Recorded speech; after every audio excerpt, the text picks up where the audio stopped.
بسم الله الرحمن الرحيم. أعوذ بالله من الشيطان الرجيم. maanta waxa weeye maalin horta aad u farxad badan sababtoo ah waxa weeye wiilkayga Zaki ilaahay igama qaado maanta wuxuu soo qaaday wax la yiraahdo stipendi wuxuu noqday ardayda ugu waxbarashada wanaagsan fasalka waxaan jeclahay inuu ma aragtay saas ku sii wado waana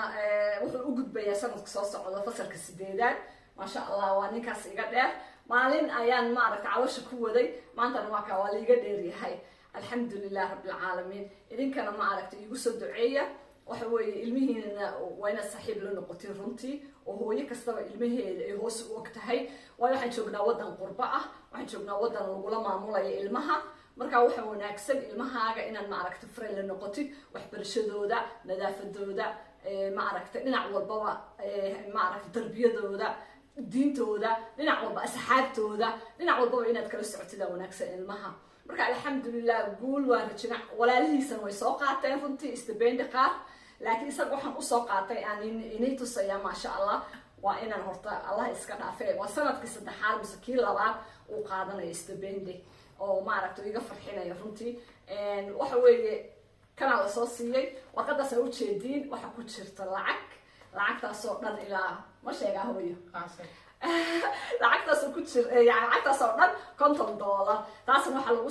lagu siiyay ma sha Allah oo waxbarashadiisa sanadkii oo dhan ay aad u sareysay wuxuu noqday fasalka dadka ugu sareeya marka insha Allah igu soo duceeya asxaabay idinka waxaan idin rajeenayaa ilmihiina inaad ma aragtay sida ay si ka wanaagsan ay u yani waxbarashadooda ay noqoto ilmahana ha lagu dadaalo saaxiibna ha laga waxa ugu muhiimsan aan meesha ka sheegayo waa saaxiibtinimada فريلا نقطع عروفتينا هدو الله يراهدا هذا أنا وحوي سدائي نبتقليه إن شاء الله. بسم الله الرحمن الرحيم. أعوذ بالله من الشيطان الرجيم وولاشينا ملكي وإذن الله كسو دوادا channelka ملكي دايما iyo familkeeda intaan guda galin mowduuca aan wato waxaan jeclaan lahaa subscribe-ka like-ta iyo share-ka si meel fog uu gaaro موضوعيga waxa weeye amaanta raba inaan ka hadlo waa mowduuc aad u muhiim ah una xasaasi badan runtii mowduucaas oo ah habkee loo tarbiyeyn karaa ilmaha inkastoo aan ku soo koobi karin meeshan laakiin waxaan rabaa inaan wax yar iniga taabto kadibna aan qayb ka dhigo maalin walba qayb gooniya aan ka hadlo mowduuca ugu muhiimsan maanta aan rabo in aan u soo fariisto meesha waxa weeye aan soo koobayo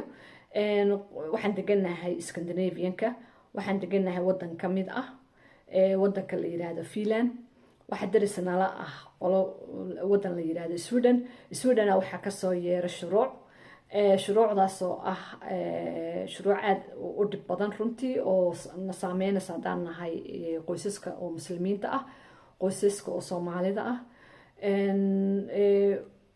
talabaadna waxaad ogaataan wadamadan Scandinavian in sharciyada ay kala qaataan in askartooda isku wada shaqeeyaan in ay yihiin dad hal mid ah marka haddii maanta ay ku dhawaaqday Sweden inay ma aragtay shuruucda ay soo dejiyeen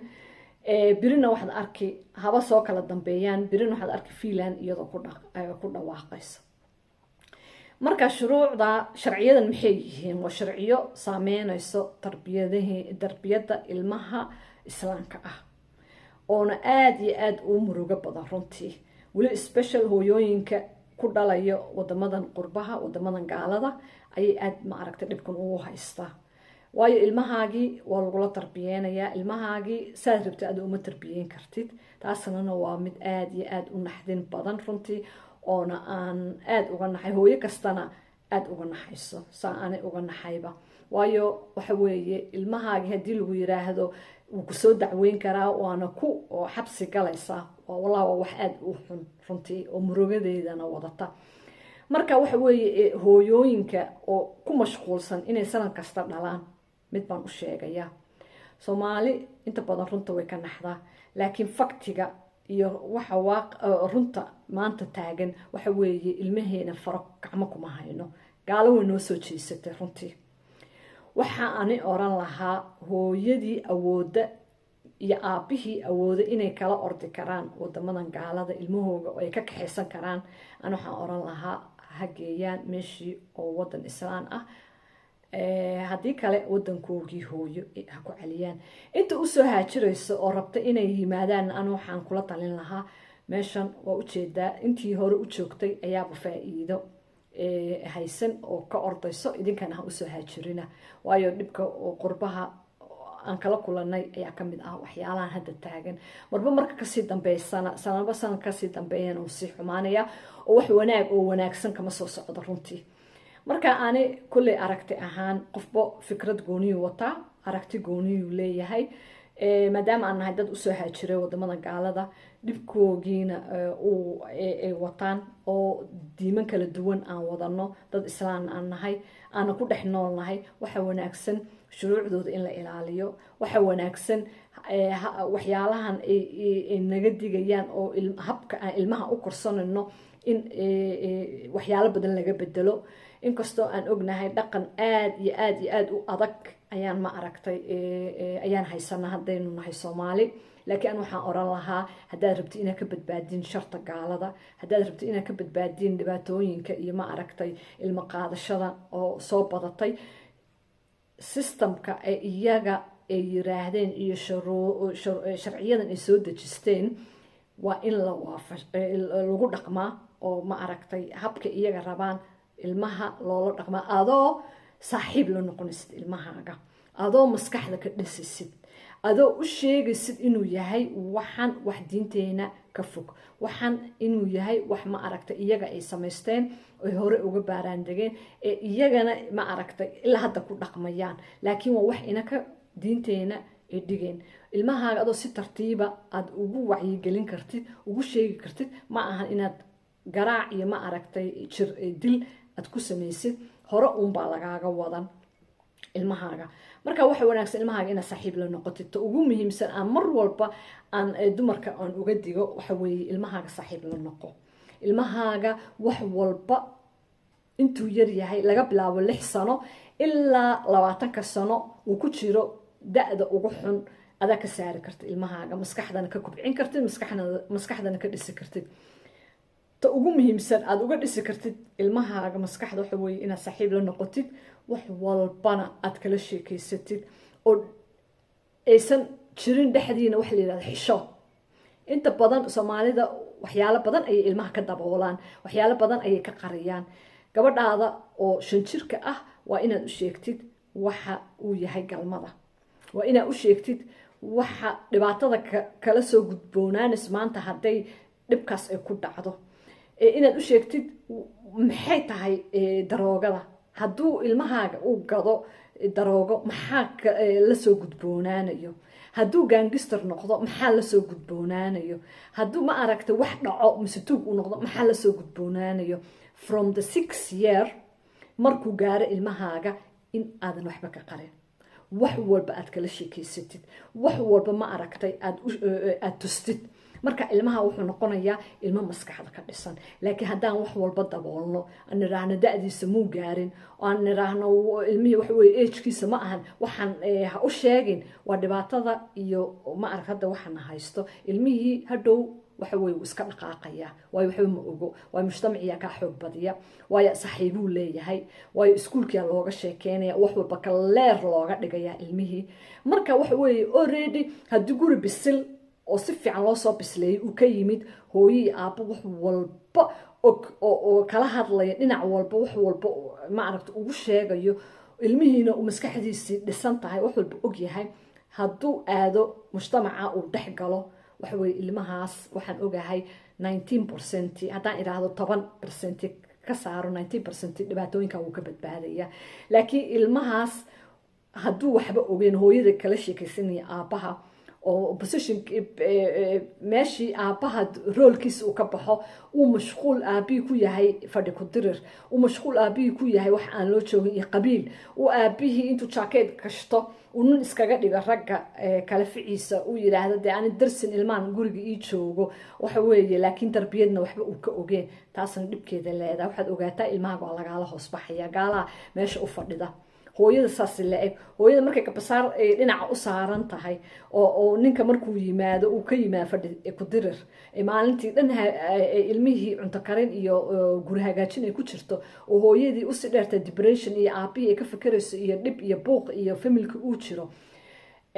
taas waxaan ogahay ilmahaas waa kii mar walbaba tarbiyadiisa ay naaqusanto laakiin ilmaha aabbaha iyo hooyada usoo jeedaan oo aabbaha iyo hooyada waqti geliya oo diinta ma aragtay bara oo ma aragtay tarbiyadda oo wax walba qaldan ee wixii saxa u sheega oo ilmahooga maskixiyan ka dhisa iyagoo ma aragtay garaacin iyagoo ma aragtay